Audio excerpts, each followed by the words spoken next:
in the Courageous Conversations webinar series. Autotrader is running this series in partnership with the Automotive 30% Club with the aim of raising awareness of diversity and inclusion topics and providing practical advice on how to make your work environments more inclusive. My name is Rebecca Nassiri. I'm the Senior Campaign Manager at Autotrader, and I'll be your host today. I am joined today by Julia Muir, the founder of the Automotive 30% Club, Simon Hosannah, our Client Development Director at Autotrader, and Fiona Daniel, the CEO and founder of the Fiona Daniel Powering Inclusion Consultancy. We spent the first half of this episode discussing performative allyship, and then we'll move on to a Q&A section. So please do submit questions to us throughout the webinar, as we'd love to answer as many as possible. So without further ado, let's get straight into the episode. Simon, as I've mentioned already, in today's session, we're discussing performative allyship, which for some may not be as well known as a term. Can you start us off by explaining more about what it is and what it means? Certainly. Hi, Rebecca, and thank you for having me on the panel. Performative allyship, I think if you were to, when you were registering for the event and looking at some of the PR, we actually defined it as when somebody acts as an ally to a minority group for reasons other than seeking equality.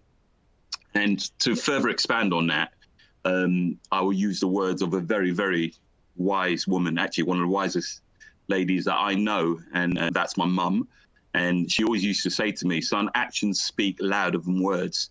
And I think that really does go a long way to explaining what performative allyship is, because it can cover a very wide scope of behaviour. It can be personal, or as we're fairly much discussing today, could also be from a business point of view as well.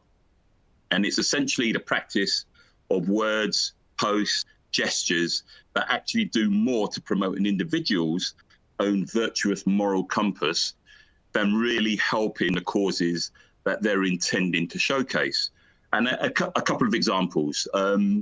Me Too was a very, very good example of performative allyship. And obviously, recently, with what has happened around the Black Lives Matters issue, a very good sign of performative allyship there was Blackout Tuesday.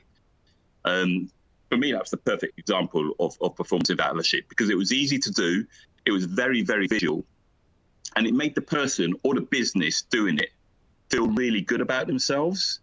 And if I was to put my very, very cynical hat on, that's why you saw so many celebrities doing it. But for me, if you're not backing that up by actions, and that could be signing petitions, donating to relevant causes, going on marches or protests, and something that I think we really do need to move to, which is having uncomfortable conversations, then I think your allyship can very truly be deemed as performative. An exercise that I ran recently in the preparation for doing today's event was to think about my contacts, whether that's personal or business or companies that I can think of, and think to myself, actually, who amongst those people are performative allies, and who then are also the genuine allies? So I think it was quite easy to find out who fell into which camp, and not so easy for some other people. But I think we'll go on to talk about that a bit later on in today's session. Fab. Thanks very much, Simon. Before we hear from Fiona and Julia on this, I'm actually going to pull up a poll. So hopefully everyone can see on their screens a poll question here. It reads, do you think that your company demonstrates A, performative allyship, B, genuine allyship, or C, no allyship? So that's really using the example and the kind of definition that Simon's already shared. I'm going to leave that up on the screen for a little while, just so people have a chance to answer it. And in the meantime, we're going to go over to Fiona. So Fiona, your consultancy is about taking action, moving away from just talking the talk. Do you have any kind of examples that you can talk us through where you've seen that type of performative allyship in action? Yeah, and I think, it's something that I have observed, if I get my teeth in, across many organisations. But there's something that I thought about the other day as well, thinking about all of this great topic. And one of those things is something that we're probably all aware of, that we've seen in the current pandemic, which is around clapping for carers. So, and I think people will probably look at that as performative allyship, because, again, something easy to do. We all went out, did what we needed to do to support carers and nurses and the NHS, etc. But when we really look at that even more deeply, and we think about what are we really doing to take that support even further? So when we have debates around, increasing pay for nurses, etc., what are we doing? Are we really standing up for that, or is it just easy just to get caught up in the flow? So that made me think of that. I've never looked at it that way myself before until, I was really delving deep into this. But across different businesses, if we look at this more broadly, if we think about things like, International Women's Day, each year there'll be a theme that we see great pictures of, companies putting pictures on of the, whatever the position of that year and theme is. But actually what's really going on the inside in terms of the action that's really being taken to address gender balance. Then we look at things like, what businesses do to support in terms of disabilities. They light up purple, around LGBT plus, Pride Month, all great things in terms of showing that visibility, changing your logos, etc., to beautiful rainbow flags. But actually, again, if we're not really doing anything that's taking action to address those barriers that individuals have to really drive that inclusion for those populations, then really it doesn't really mean anything, if we're not doing those extra things. And I think the other thing for me around what I see quite commonly is things on websites, so we have nice imagery that shows diverse pictures of individuals. And in the main, I'm not saying that everyone does this, but sometimes they are just very much there to demonstrate, or do you know what, we are diverse. But actually, inside the organisation, they're probably not. But what it's used for is, to attract a diverse talent pool.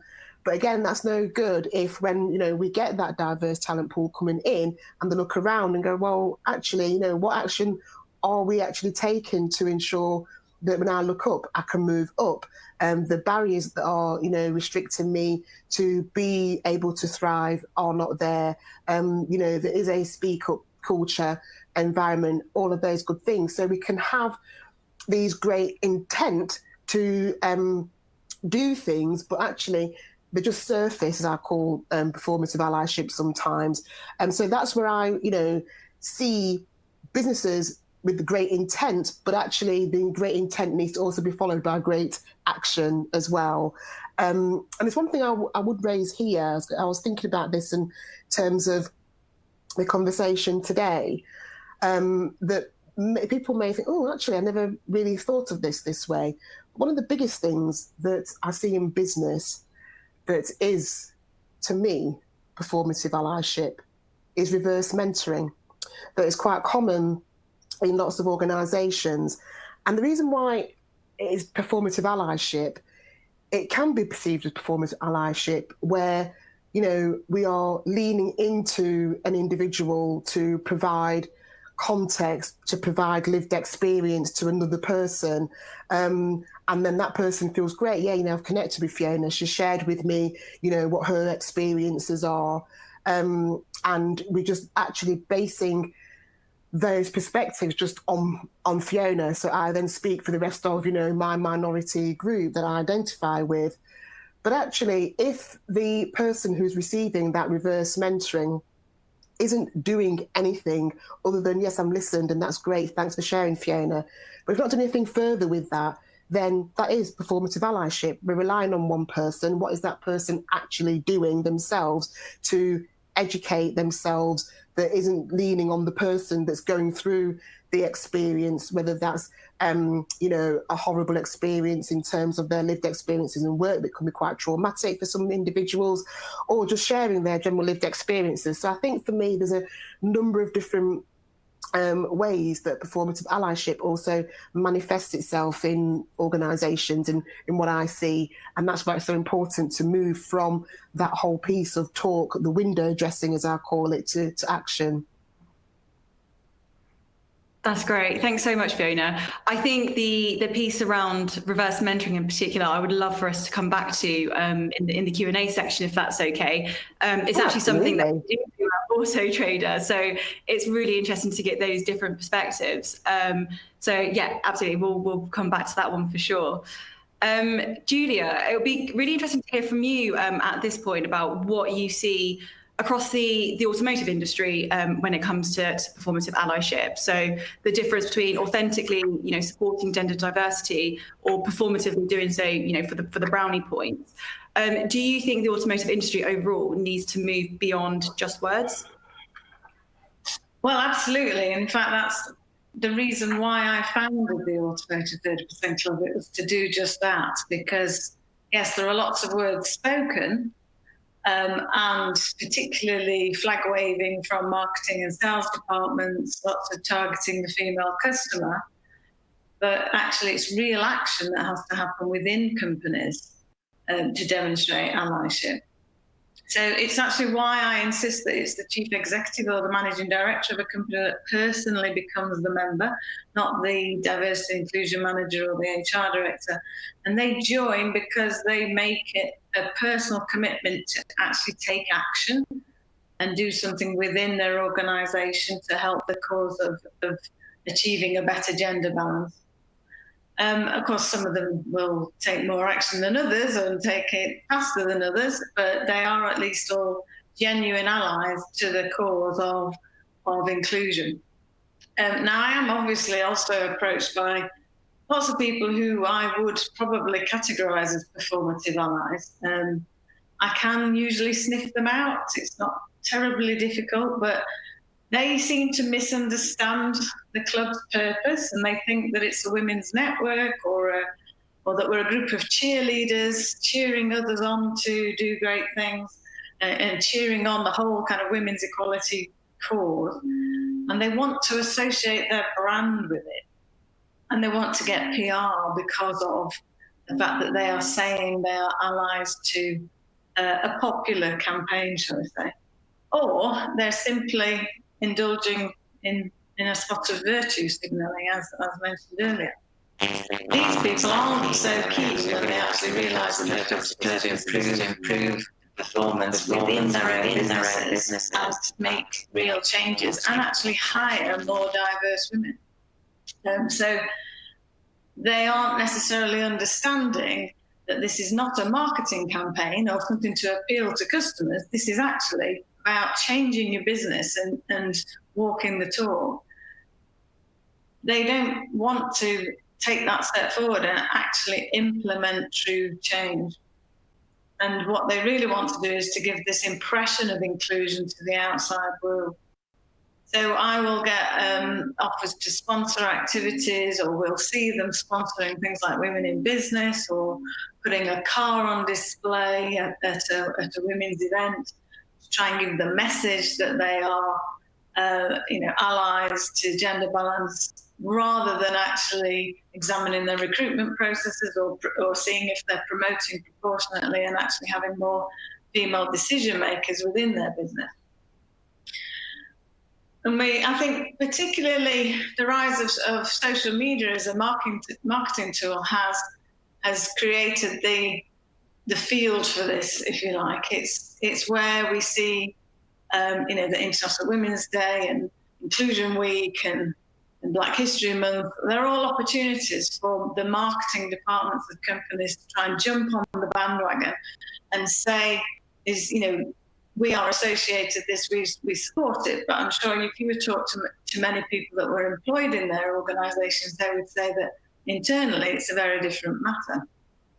And what we have to remember is that, and it's so important to see that diversity and inclusion is much more than a hashtag. It is actually the way the company thinks, it's the values, it's the mindset within the company. It is not just something that they are signalling to the outside world. So absolutely, in our sector, there are many genuine allies, but there are also a fairly significant number of performative allies. Great, thanks very much for that, Julia. I am going to move this slide on to the next one so we can start to see results. Hopefully you can all see that. So this is a really interesting split here. We have 20% of our audience have said that their companies indulge in performative allyship, but 80% have said they feel there is genuine allyship. So it'll be really interesting to hear from people, particularly when you're submitting questions or just comments that you would like us to discuss in this webinar as to why that might be. Perhaps there are things behind the scenes that if someone's not working at a company, they wouldn't know about because it's not being done for those kind of PR marketing purposes that Julia's touched upon. And it'll be really interesting to hear all the different types of examples of that. And for those who have answered performative allyship, again, we'd love to hear why they think that's the case. What are companies, without having to name companies, what are they doing to kind of have that, to perform that allyship, but aren't backing it up? So yes, it'll be really interesting to hear what people have to say about those results. So for the next part of this webinar, we're now going to talk about, we now know, what performative allyship is, and we've given some really clear examples of that in play. So what we want to do now is talk about the proactive things we can do to make sure that our businesses are, walking the walk, so to speak. So Julia, actually back over to you. Maybe you can kick us off with this section and talk us through what can take place at a leadership level. And what examples you've seen within the automotive industry of businesses doing that. Okay, well, first of all, I'd like to say I'm really pleased to see that there seems to be so many people saying that they believe that their company has genuine allyship. So I hope that they are a lot of our 30% Club member companies included there. So yeah, in terms of allyship, it truly does start at the leader of the business. It's the tone that's set in the company by that leader. And it's really important to note that allyship is not a sign of woke culture or weakness or breaking the bro code or anything like that. It absolutely is about an inclusive leader making the decision in terms of what kind of business they want to lead, what kind of values that company has, and that they truly oppose any form of hostile or environment that excludes any type of person, and truly believing it and demonstrating it through their actions. They must start by analysing the data, by actually looking for factual evidence of, how inclusive are we? Can we possibly be fully inclusive if we are predominantly the same profile of person? If we are predominantly white, if we're predominantly male, if we're of a certain age group, is that really showing that we are truly inclusive, or are there aspects of our business that is excluding other types of people being able to either access work in our company or thriving in our company? And an inclusive leader makes it abundantly clear in a very strong way that the dignity and respect of all their employees is absolutely crucial and critical, and enforces it, fully, firmly and fully, and makes it a key business objective with a target, because a target will drive them to make progress against the current situation. It will also drive them to truly analyse the current situation and be honest and open about it. So just to give you a few examples of some of the leaders' behaviour that I've observed that I would say is demonstrating genuine allyship is Adam Carney, who sadly couldn't be on today. He is the Diversity and Inclusion Manager for Lookers Group.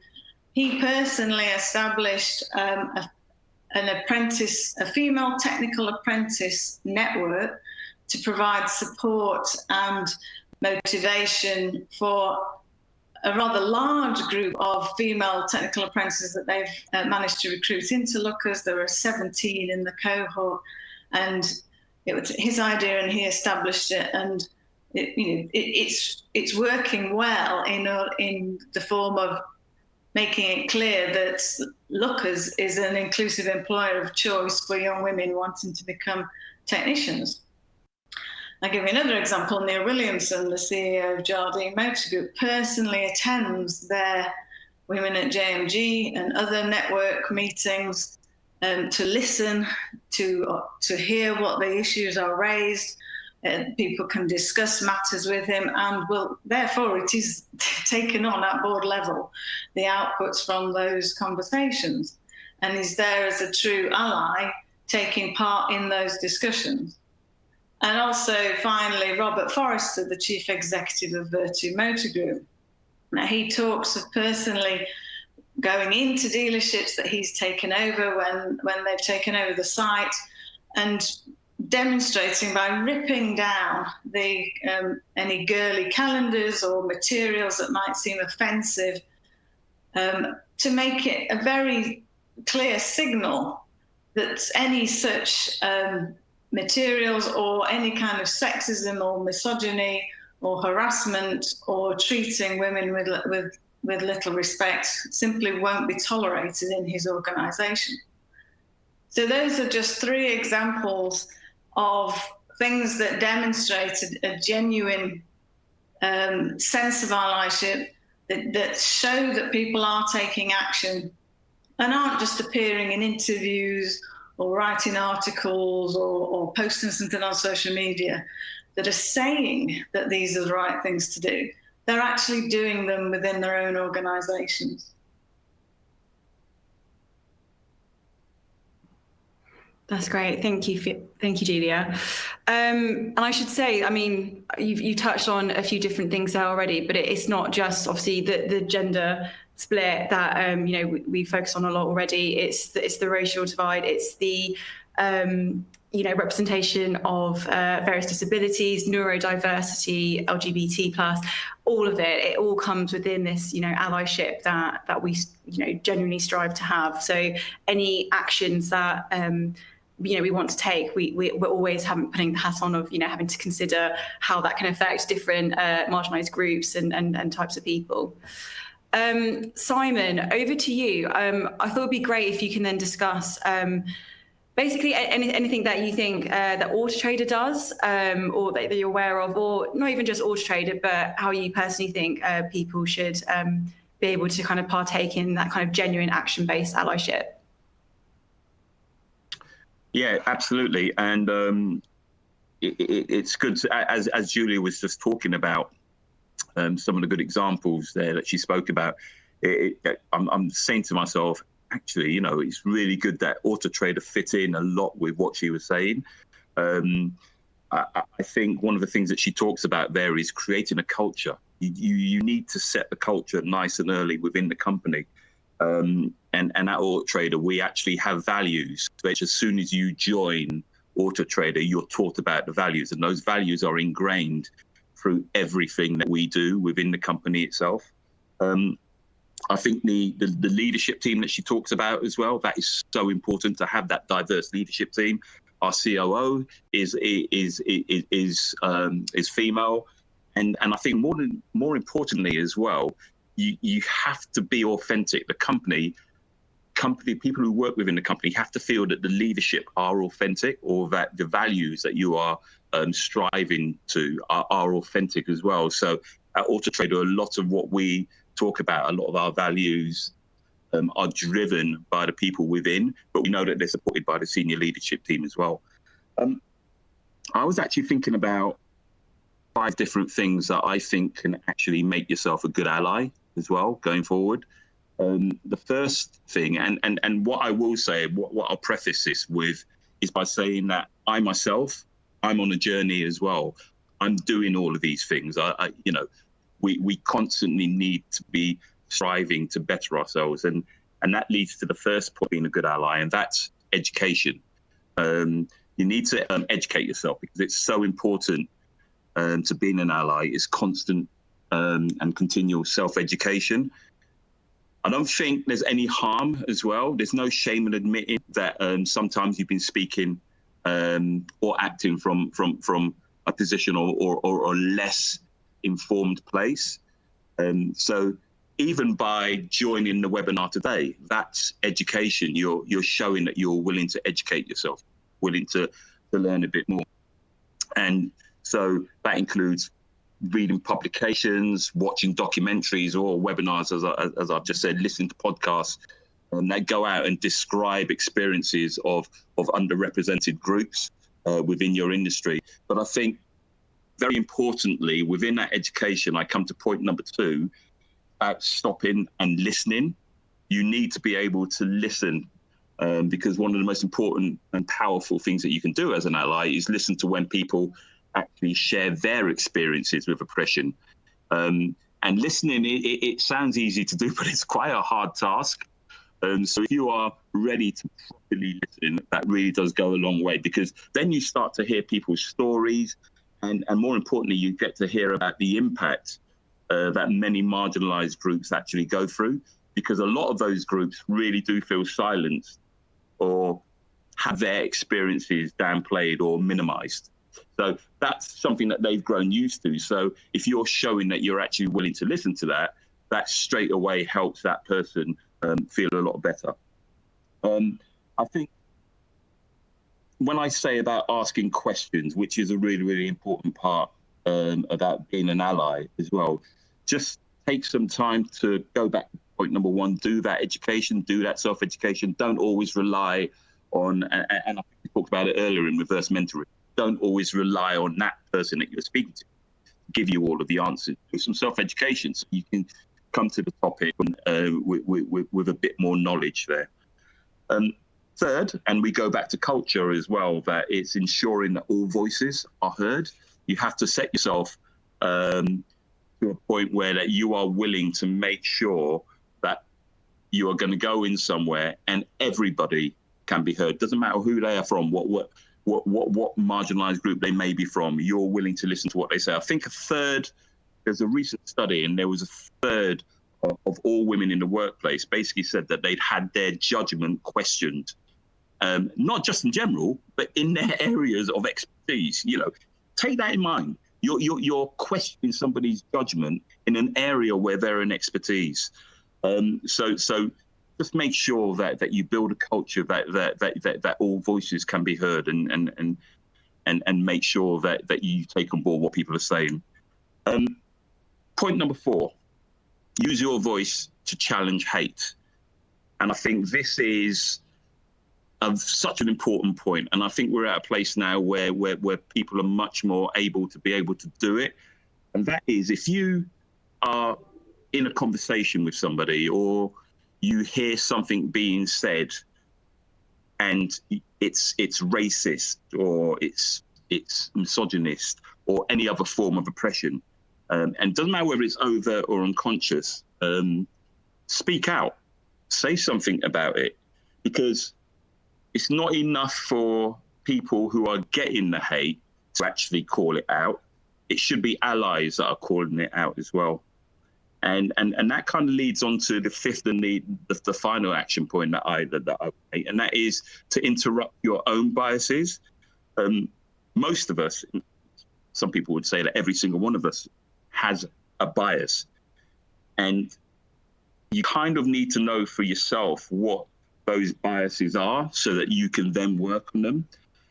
Because if you can own your own individual part in racism, misogyny, and other forms of oppression, and change your own behavior, you start to help to interrupt forms of overt and systemic oppression. So those are 5 key things that I think can help you become an authentic ally, instead of a performative ally.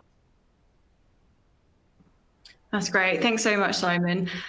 Before we move on to Fiona, just a quick reminder to anyone, we're starting to get questions coming through, which is fantastic. Please do continue to submit your questions. You can do through via the chat box on screen.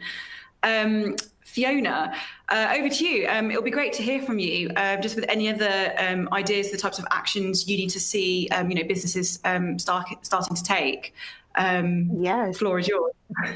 Oh, thank you. Well, just to complement what Julie and Simon has mentioned already, I would add on to those, it's really important about creating a culture that's also about role modeling those inclusive behaviours, and I think when we're talking about allyship, it's not just, allyship for one day. It's about being inclusive every day, and really being able to role model that. And that has to be started and led by the top. But actually, it's everyone's responsibility to actually role model those behaviours all the time. I think, sometimes I think allyship can just be seen as, I'm just doing it this once. I always say to people, when we're talking about behaviours and how people feel, what people hear, what people see, it needs to be switched on all the time.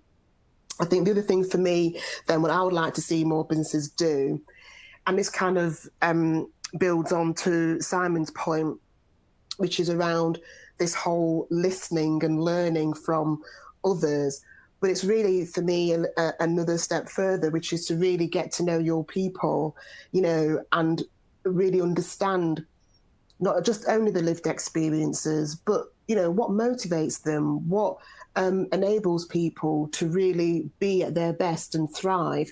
And the more we can create that culture of connecting on a human to human level, do you know what? A lot of the things we're talking about would just be natural. I think sometimes we tend to overly label things, and then the more we get carried away is that we actually forget the basics, which is just really about human care and empathy. I think they're really some of the key things I would like to see more of in the workplace that businesses can do. The other one for me that businesses can do is to help support those individuals who are, particularly those individuals who are leading people. So equip those people, with those capabilities to lead inclusively, to really understand all those different mechanisms that really help impact a culture in a positive way. So it's really building on from those elements around the talking, but more around the behaviour and equipping people with the skill set to do that and to lead inclusively. I think then the last one I would say that I would like to see more of that businesses doing is really using their leadership privilege and influence to really start to pull down those barriers, to start really challenging the systems, to really start challenging why are X being excluded? What are we doing? Is it our behaviours? Is it our systems? Is it the processes that we have? And how can I use my own leadership privilege and influence to help to dismantle those challenges, those barriers, etc.? And actually, last but not least, I think for me, and it builds on to the previous point about those inclusive behaviours, because what we really need to ensure that we're doing is, as well as the speaking up, is we're actually doing those things that really help to propel those individuals forward who don't get included. So these are things for me like sponsorship behaviours that we are giving to everybody. We're not missing individuals out, and we're not basing that on, our own biases because we think, Fiona you'd be great at that because Fiona always steps up for those opportunities. Let's start to ask those questions of ourselves in business around, one, who am I not including in any decision that I'm making, whether that's a decision about a customer, whether that's a decision about people, whether that's a decision about who is in a meeting, who am I not including? and why am I not including that individual? What is it about that individual that is making me not have them present? They might be my own biases, whatever. Address them, then take action. And what are you going to then do to ensure that whoever is missing is actually present? We cannot be in a situation anymore where we continue to make decisions about people without the people that it's about in particular. So I think for me, they're the kind of actions that I'm looking for businesses to take. I love that. That last point in particular around really challenging yourself and your own biases and everything else, I think is particularly powerful. So yeah, it'll be really interesting to see what people think of that. Thank you everyone for providing so much information around what performative allyship is and how we can move towards more genuine action-based allyship. We're now going to open up to questions and answers. Julia, first one is for you. We got a great question one from Auto Trader. So Julia, what kind of targets do you think companies should be setting around diversity and inclusion? I believe we need measurable goals and to be held accountable, but I'm aware many people are sceptical of the motivations. Okay, well, it does really depend on where you are in the journey. So as I've mentioned earlier, the first place to start is you have to analyse your people data to work out what numbers you already have to be able to decide what a realistic target is to aim for by when. So if you were to say what's a long-term target, then I would say it is balance. It's 50-50 in the key roles that are going to drive your business forward. But you have to be realistic in terms of, well, when can we achieve that, and what milestones do we have to overcome to get to that? Now, there was some research done in the 70s by a professor called Rosabeth Moss-Cantor, who identified that, in fact, in order to change the culture of a group, you don't actually have to have a balance of genders. You need to achieve at least 30% of the minority of that group to start making that minority heard and influence the rest of the decision making in the group. So hence the target is 30% for our group. But there's also what she would describe as being the power of three. So in any group, in order for a minority to be heard or to be taken notice of, the power lies within having at least three of those people. So say, for example, if you have a board of 12, if you have at least 3 women or people of colour on that board, then they will start to change the dynamics of the group. So those are the kind of tips to think about in terms of deciding what target you should aim for. But I would also add that there will be certain parts in your organisation, once you've done the analysis, that you will actually see that you're doing very well in. And instead of letting that go and thinking, well, they're not a priority then, you can build on that, because it's easier to attract like for like. The more you've got a reputation in a certain division or a certain part of the organisation for inclusion and diversity, the more you can then use that as a magnet, if you like, for talent that will feel that they can see that there is a home for them in that team. So what I would suggest you avoid is the idea of trying to get a woman or person of colour in every team, just across the board. That won't particularly help, because it won't, in every case, that person will be an obvious minority and won't be able to change the culture. Hope that answers the question. I think so. We might get a few more questions on that. I'll let you know. Simon, one for you. Isn't performative allyship better than no allyship at all?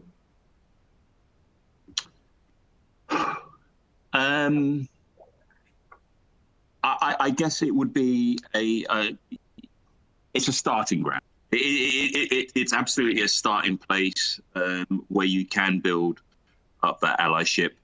I think I tend look at people. I go back to what I said earlier about how I know amongst my peer group and amongst certain companies who are genuine allies and who are performative.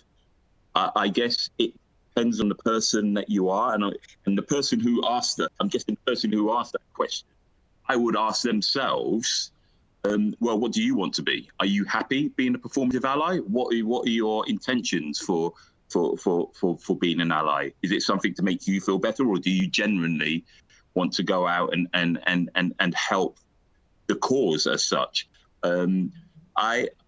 I guess there are always going to be people who are just going to put it up there just because it does make them feel good.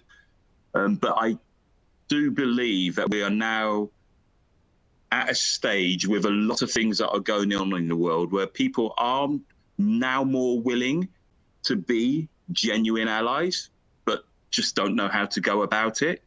So hopefully what we can see off the back of this is, I know when I was doing the research for this and talking to different people, it made them think to themselves about, well, yeah, okay, actually, I did put the black square up because I genuinely do want to do something. I do genuinely believe that there is too much racism.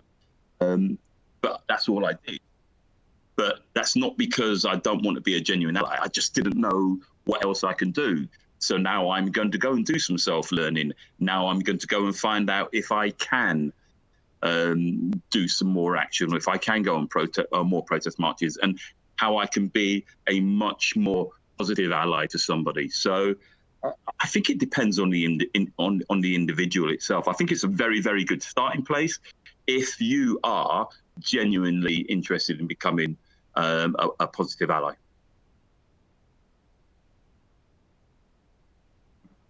That's great. Thanks very much, Simon.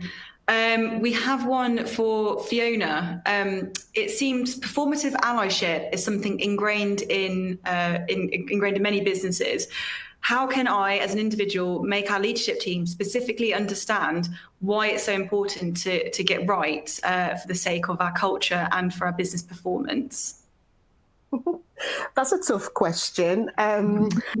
Okay, so I think, look, as an individual, there's only so much that one person can do, but the power of one can often be quite impactful. So I think the first thing is that don't be afraid to actually raise that with the leadership team, to put that perspective forward, because often, well, not even often, clearly that perspective isn't there, and the only way they're going to get that perspective is for you to share it and speak up and share, with your own knowledge now, that actually now I know what this is, now I understand what this is. How useful would it be to do something similar in your own workplace to actually get that message across to the leadership team? I think we've also got to be realistic in that, because we know something doesn't mean that everybody else knows something. So sometimes we have to take the lead in doing that educational piece ourselves. And then what I would also say is don't be lonely, don't be the only person, but also you'll be very surprised to know that in your own organisation, most likely, if you have allies, generally speaking, then connect with those allies too, and actually have your voice amplified and multiplied to help yourself to actually have that conversation with the leadership team. So there's actually more than one person. But I think it's just more important to actually be able to raise that with the leadership team, and to also help them to think about not just only the impact of that action, of just, putting up the window dressing, as I call it. But what you also need to be thinking about is the message that we're sending, not only to outside, the bigger message is actually the message that you're sending on the inside, and, onto the individuals who are working in the organisation, going, well, that's interesting. They've put that outside, but yet on the inside, I don't feel that the barriers are being removed. I actually look up and I just don't see me up there. I look around and I'm hearing conversations that aren't particularly pleasant. I'm, the recipient of microaggressions and micro behaviours. all of that then, I'm afraid, then starts to feed into employee engagement, starts to impact performance, it starts to impact mental health and all those other things I could go on with. So I think for me to help you with that conversation, it's also about the bigger impact, not only that you're sending outside, but on the very same people that we are relying on to deliver objectives, to help the business to perform. What's the impact on them? That's great. Thanks so much. I've got a question which is going to be directed to Simon first and then over to Fiona. So no pressure, Simon, on this one. Thanks, Rebecca. No worries. I presume you count yourself as an ally to women.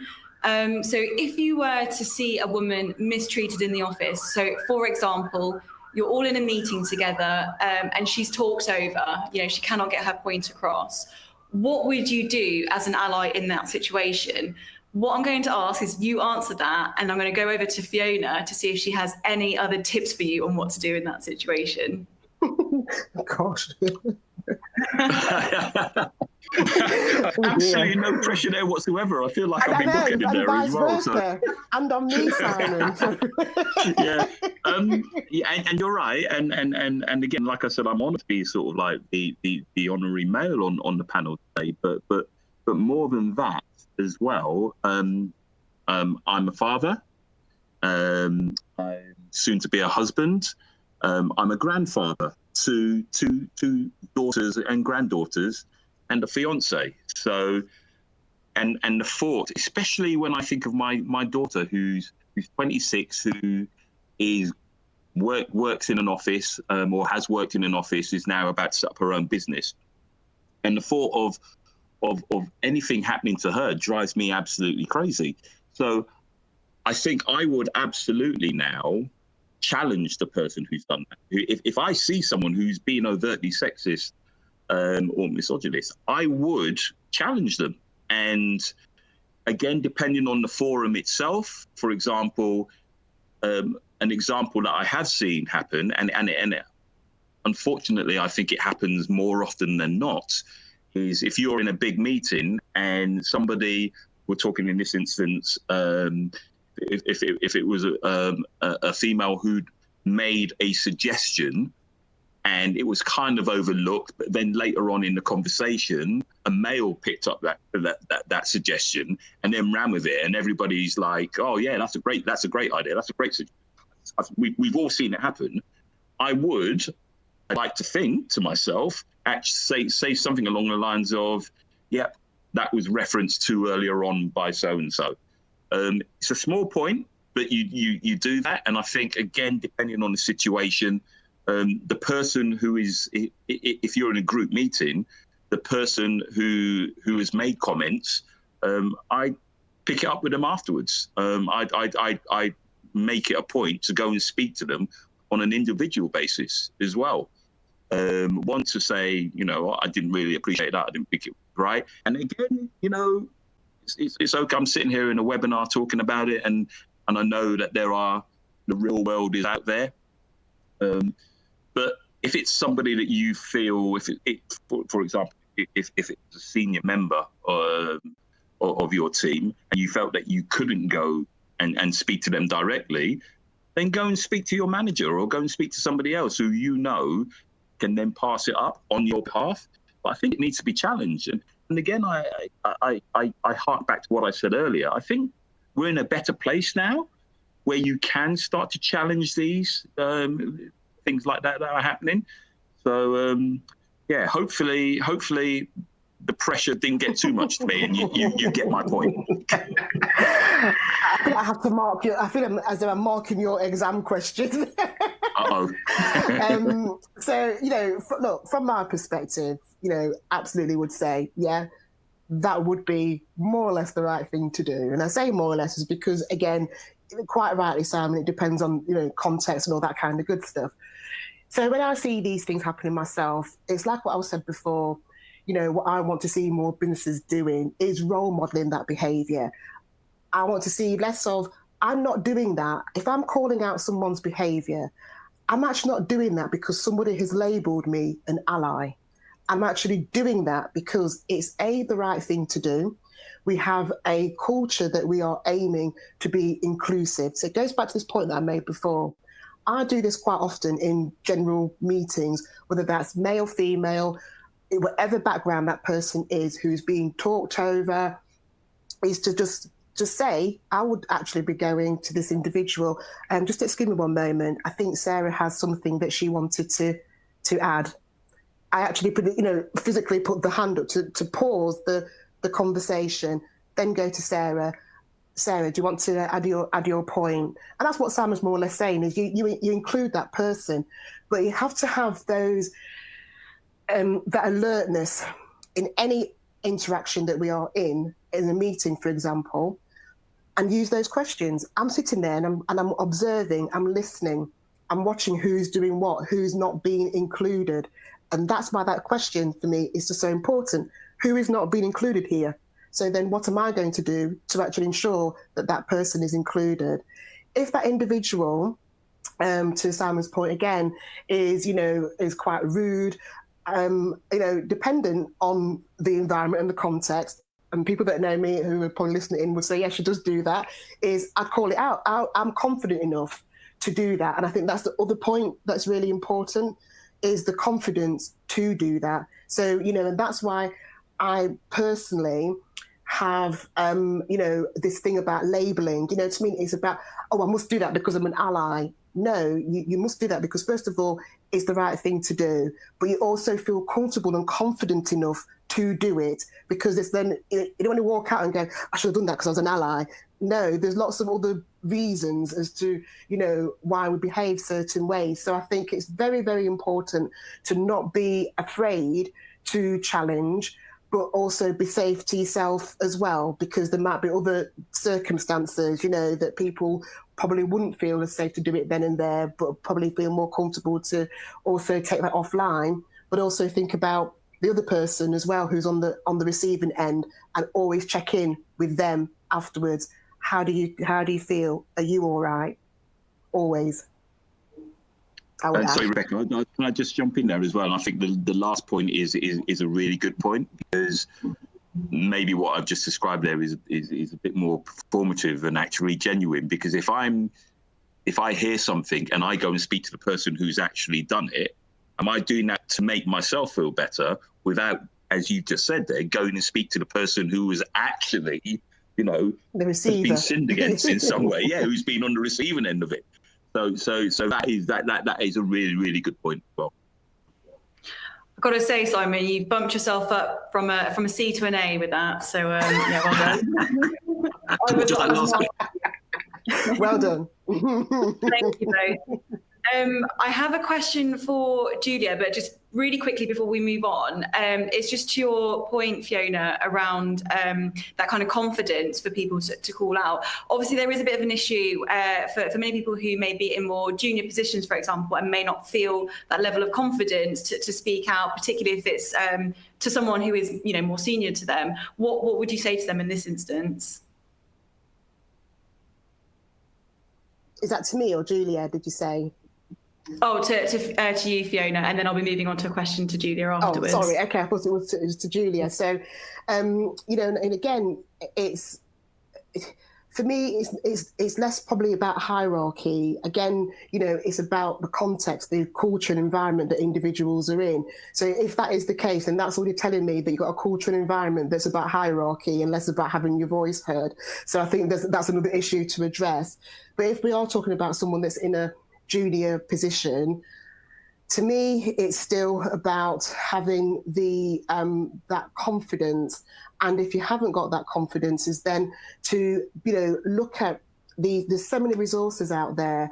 Probably got them in your own workplace, about building that confidence, about being able to speak up in an environment that you often probably find challenging. I think for me, often when I mentor individuals, and again, people will say this, I do not look at hierarchy. Hierarchy in organisations is, again, very culture-driven. So, we should be really focusing on everyone and this is going to sound really corny and cheeky and tongue-in-cheek, and I really don't mean it this way. It's something I really feel passionate about. Everyone plays an important role in an organisation. No one person is better than another person. And it's how we message all of those things in the culture of the organisation. So an individual, regardless of whether they're junior, senior, whatever level they are, should feel comfortable enough to actually be able to raise a concern. And if that concern isn't raised, and I think Simon said this earlier, even if it's not to, in that situation to that person, but, go to somebody that you feel comfortable with to actually raise it with them and help and get that help and support to see if they can, use their leadership influence to actually help that to be raised and surfaced. So, for me, I think, like I said, I do worry again around another aspect of bias, which is around this hierarchy of, because someone's senior, then we look at them all differently. We treat everybody differently because they're down there and they're up there. And then again, that feeds into a unhealthy culture. So I think, we often forget about that this hierarchy nature of the world of business can also be quite damaging and suppress people's voices. Great, some pretty powerful stuff there. Thank you. Julia, one for you. Was there a specific event or moment in time that spurred the Automotive 30% Club to reflect on its own actions and decisions around allyship and decided maybe it needed to do better or to change in any way? Are you referring to the group of 42 CEOs or me when you say the Automotive 30% Club? Because, as a collective, we don't kind of think as one. So which is it that you mean in there? Let's go with you individually then. I think that'll be really interesting to hear kind of like your own journey in terms of allyship. Well, there was a specific moment in time this year when I decided to revise our purpose, our aim, to actually include the word diverse. When we're talking about improving female representation, we haven't specifically stated that means all females.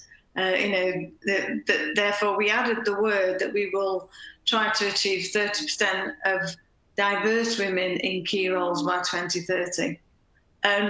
And the reason I did that was not because it had never occurred to me that we needed to have diverse women in these roles. We absolutely do.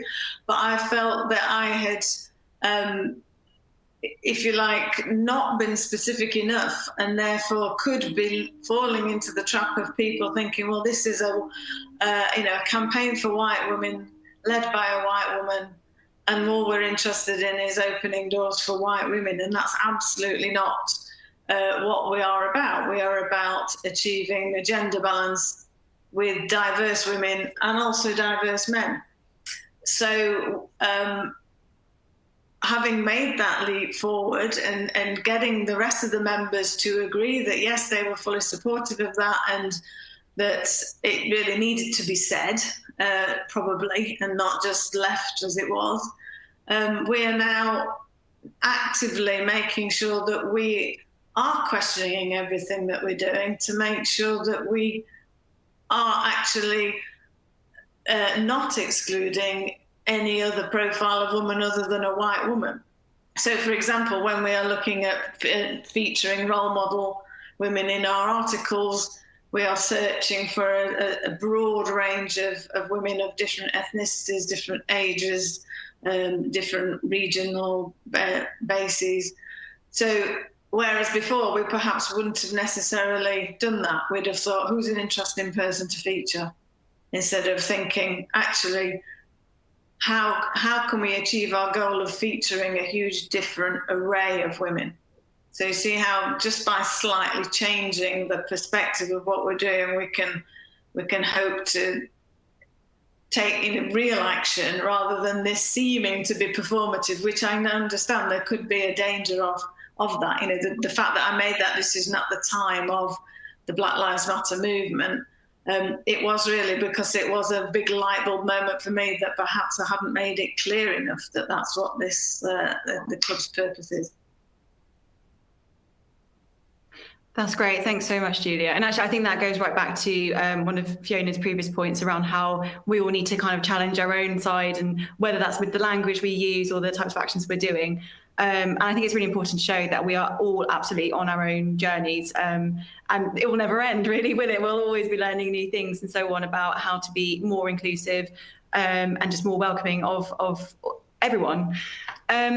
I was going to ask one more question on that reverse mentoring point, but I'm very conscious of time. We've got less than a minute left, so I think we're going to have to end it there. However, we will be writing up a bit of communications just to cover off a couple other questions where we'll actually be touching on that reverse mentoring point, which we'll be sharing with the audience at a later date. Thank you all for taking part in the webinar. I hope everyone listening in found it useful and informative. I certainly did. And thank you all for joining in. Thank you. Thank you. Thank you.